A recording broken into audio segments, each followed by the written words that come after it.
Doctor, ¿qué dice? Víctor González de Vorterix. Buen día. Hola Víctor, buenos días, ¿cómo le va? Pero bien, aquí estamos. ¿Es así? ¿Bajaron ahora los casos de COVID? Mire Víctor, hay alguna consideración que hacer. Lo que ha cambiado es la forma de monitorear el COVID. Bien. Es decir, por lo tanto, nosotros podemos hablar de un aumento o un incremento de frecuencia que vemos en los pacientes que acuden voluntariamente a testearse.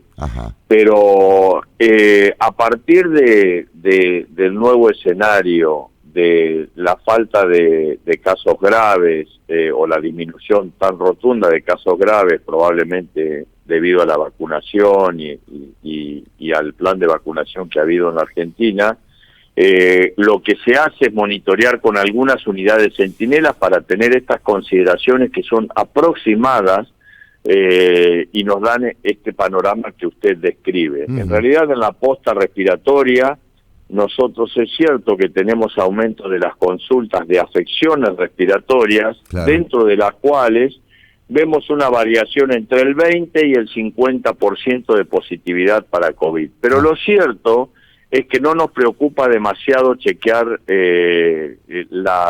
los casos leves de COVID. Entonces, no salimos a testear a todo el mundo que tiene una afección respiratoria leve. Simplemente chequeamos a los pacientes que tienen algún factor de riesgo, a los mayores de 50 años, por supuesto a todos los que requieren internación, que no son muchos. En este momento, por ejemplo, tenemos un paciente con necesidad de oxígeno leve, internado en el hospital, y lo que sí tenemos son pacientes que vienen de la calle con COVID. Chequeamos todo paciente que se interna en los pabellones, los chequeamos, pero es cierto que circulan familiares que vienen a visitar a los pacientes que pueden tener COVID o no, lo que la gente llama estoy un poquito engripado, estoy como resfriado. Bueno, muchos de esos pueden ser casos de COVID, pero lo cierto es que ya no los chequeamos sistemáticamente. Hoy estamos siguiendo el impacto de la epidemia por los casos que se internan en sala general o en terapia intensiva. ¿Y en esa situación cómo estamos? ¿O cómo está el hospital en todo caso? No tenemos pacientes internados en terapia intensiva con enfermedad por COVID. Tenemos una letalidad muy baja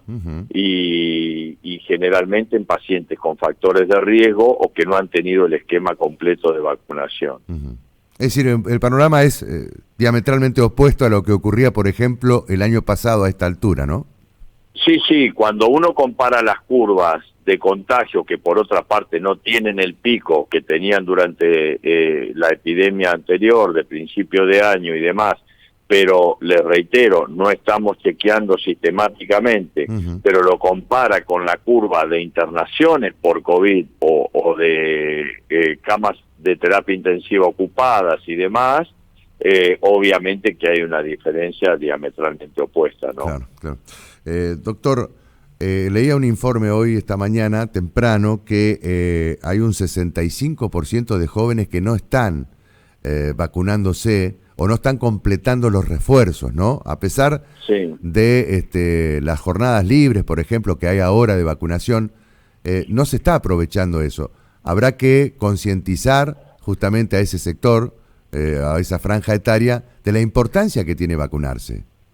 Sí, tiene una implicancia fundamental, porque nos lleva justamente a esta situación que es la que nosotros especulábamos con la vacunación. Es cierto que la vacunación no evita el contagio, pero minimiza muchísimo los efectos laterales. Entonces, esas personas que pueden transmitir el virus por más tiempo, por no estar vacunado, y están conviviendo con gente de riesgo, que tiene un pequeño porcentaje de descobertura, ponen en riesgo al resto de la población, y siempre es la franja etaria que más transmite, la que más se mueve, la que más sale, la que más reuniones sociales tiene. Entonces nos interesa mucho que esa población esté vacunada para llevar a lo que hemos llegado, que es la naturalización del COVID como un virus más de afecciones respiratorias, ¿no? Claro.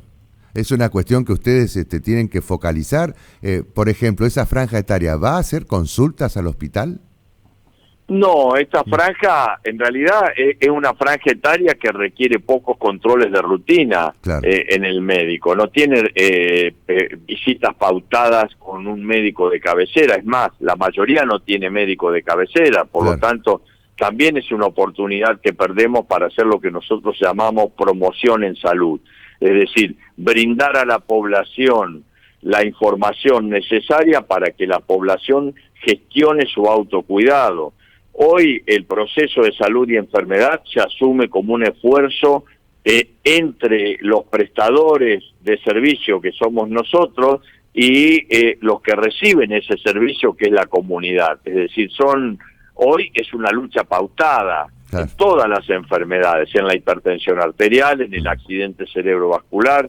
Necesitamos llegar a una comunión con la comunidad, porque usted sabe que en realidad en el proceso de salud y enfermedad, el determinante de hábitos de vida y ambiental tiene mucho más impacto que lo que nosotros podemos hacer desde los sistemas de salud. Para que usted se dé una idea, el 70% de los determinantes en salud, en el proceso de salud y enfermedad, son socioambientales o son por el hábito de vida, que incluye los factores de riesgo y demás. Un 25 o 26% por la parte biológica y solo un 8 a un 10% en lo que refiere al cuidado de la salud, que ahí entramos nosotros. Es decir, nosotros cuidamos más la salud que curar, esa es la verdad. Claro, es decir, claro. El mantenimiento del equilibrio depende mucho del hábito de vida. Y es muy importante que la población entienda eso y nos ayude en eso, porque de esa manera se genera la autoayuda. Despejadas las terapias intensivas por los casos de COVID, ¿puede ser que hoy la preocupación pase por los accidentes o los siniestros viales? Tremendamente, Víctor. Estamos teniendo, mire, nosotros hacemos el pase de sala en La Guardia todos los días a las 8 de la mañana. Estamos en el pase que durará media hora, 45 minutos, y en ese lapso recibimos entre 2 y 3 accidentes. Claro. Generalmente por moto, aunque es auspicioso que la mayoría lleva casco, pero seguimos viendo mucha accidentología, y automotor también, sí, muchísima. Es algo que los está preocupando y que, demandará diálogo con autoridades de la policía, del municipio, para exigir más controles. Sí, mire, la señora ministra de Salud tiene un diálogo permanente y transmite permanentemente esta preocupación a las autoridades competentes. Déjeme decirle, pero esto es una opinión como ciudadano, digo, como ciudadano que transita la calle, que esto lo verá. No es solo el control de alcoholemia, ni el control de si la moto lleva papeles o lleva casco.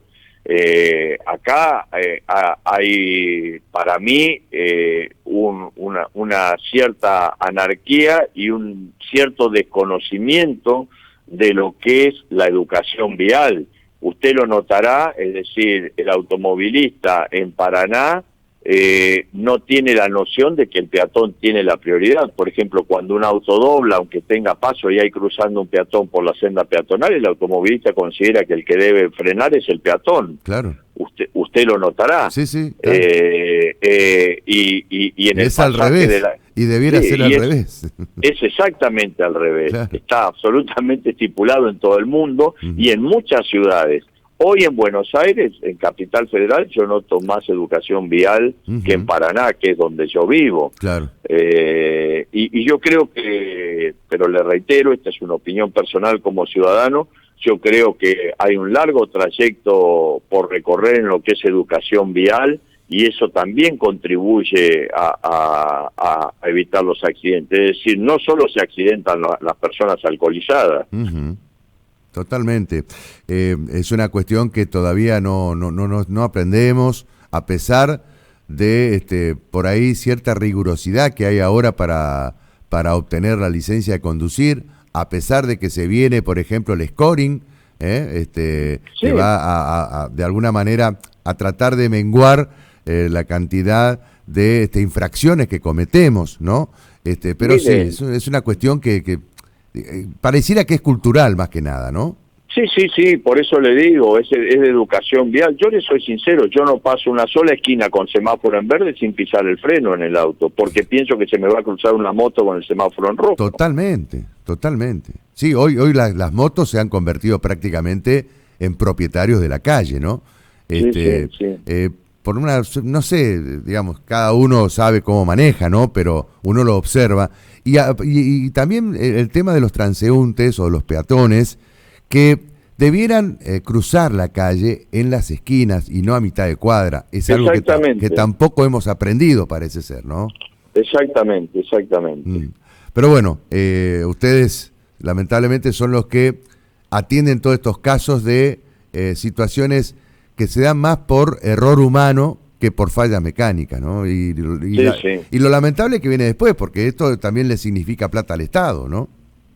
Sí, esa es la otra, es la otra visión que hay que tener desde el punto de vista del ciudadano, porque uno dice, bueno, es mi decisión si uso o no uso cinturón de seguridad y demás, pero en realidad en una sociedad que se debe cuidar a sí misma, todo error que uno comete o todo desapego que uno tiene con determinadas normas, alguien lo paga. Y eso lo pagamos todos, lo paga el propio Estado. Esas son camas ocupadas, claro. Es una cama que uno no puede brindarle en terapia intensiva a un paciente con un accidente cerebrovascular o a un paciente con un infarto porque la tiene ocupada, claro. Por víctimas de imprudencia vial, ¿no? Y para usted, doctor, como ciudadano, en todo caso le pregunto, ¿cómo hacemos para cambiar esta cuestión? Esto que es un flagelo, porque, a ver, en algún momento, cuando teníamos la pandemia, los accidentes de tránsito eran nulos, bueno, producto de la cuarentena, ¿no? Básicamente. Pero ahora que estamos volviendo, que hemos vuelto a la normalidad, de nuevo los accidentes de tránsito están como uno de los factores más importantes a la hora de hablar de casos fatales. Mire, o de accidentología, ¿no?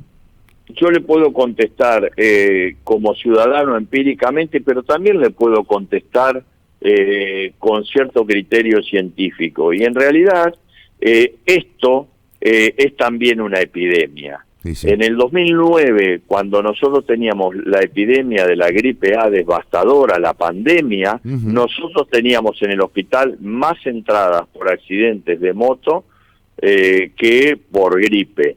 Entonces esto también es una epidemia, y las epidemias tienen una forma de estudiarse, es decir, y las endemias, es decir, un factor problemático instaurado en una sociedad, tienen una forma de estudiarse que es la ciencia de la epidemiología.